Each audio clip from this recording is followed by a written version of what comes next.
एक ऐसा railway station जहां दिन भी लोग जाने से घबराते थे।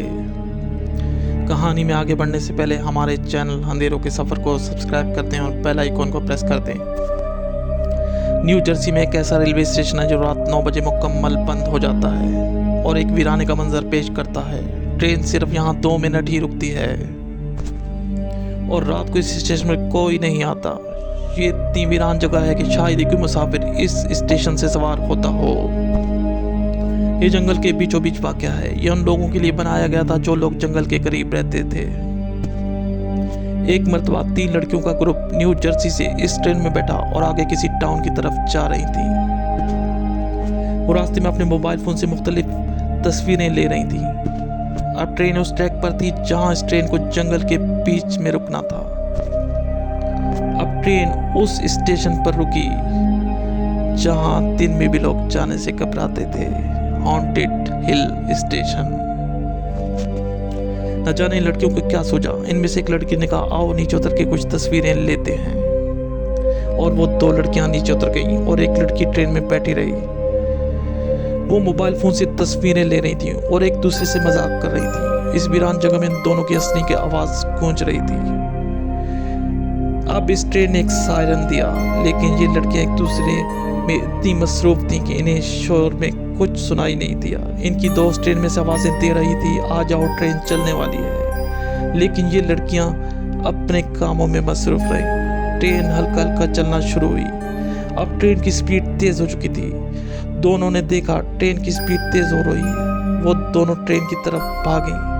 भागते भागते एक लड़की के हाथ से मोबाइल फोन गिर गया और वो मोबाइल उठाने रुक गई और दूसरी लड़की भी रुक गई और ट्रेन जा चुकी थी।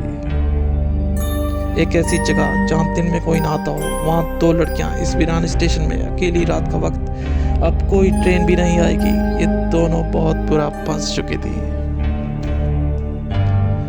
अब इन्हें इस स्टेशन पे रात गुजारनी थी। ये दोनों स्टेशन के एक बेंच में बैठी हुई थी, बहुत खौफजदा थी। एक ऐसा स्टेशन जहां मोबाइल फोन के सिग्नल नहीं आ रहे थे।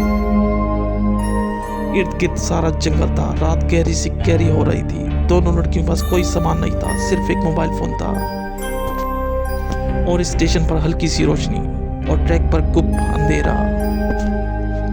इतने में एक आवाज सुनाई देती है, एक खौफनाक आवाज। वो आवाज सुनकर स्टेशन की दूसरी तरफ भागती हैं और स्टेशन के आखिरी हिस्से में आ जाती हैं। वो इतनी घबराई हुई थी कि इन्हें कुछ समझ नहीं आ रहा था कि वो क्या करें। इन्होंने एक इमरजेंसी सायरन को बजाना शुरू कर दिया, लेकिन इस वीरान जगह में इनका इमरजेंसी सायरन सुनने वाला कोई नहीं था।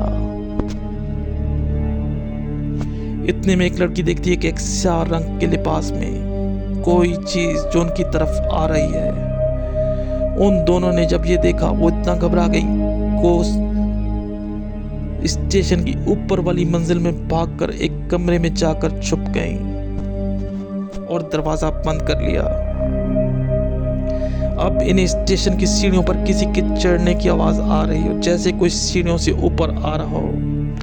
लड़कियों ने मुकम्मल खामोशी इख्तियार कर ली ताकि वो खौफनाक चीज इनकी आवाज सुन ना ले।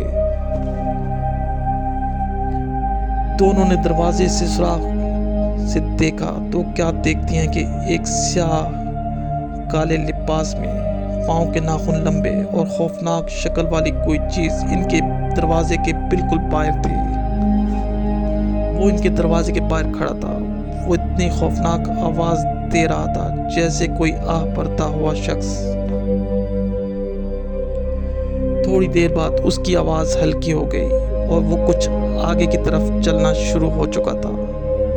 लड़कियों ने जैसे ही दरवाजा खोला, दरवाजे खुलने की आवाज उस खौफनाक चीज को सुनाई दे गई और वो पलटकर इनकी तरफ भागा। अब लड़कियां नीचे भागीं और ट्रैक की तरफ आ गईं और ट्रैक पे भागना शुरू कर दिया। भागते भागते वो ट्रैक के बाहर जंगल में निकल आई और गहरे जंगल में आधी रात वो इतनी थक चुकी थी कि हर तरफ खामोशी थी, कोई आवाज नहीं आ रही थी। अब उन दोनों ने झाड़ियों में छुपकर रात गुजारी। ये रात वो कभी नहीं भूल सकती। उन दोनों लड़कियों के लिए ये स्टेशन एक डरावना ख्वाब बन चुका था। रात गुजर चुकी थी, सुबह होने वाली थी। इन दोनों लड़कियों को जंगल से रेस्क्यू किया गया। इनकी हालत बहुत ख़राब थी। ये थी हमारी आज की कहानी, हिल्स स्टेशन।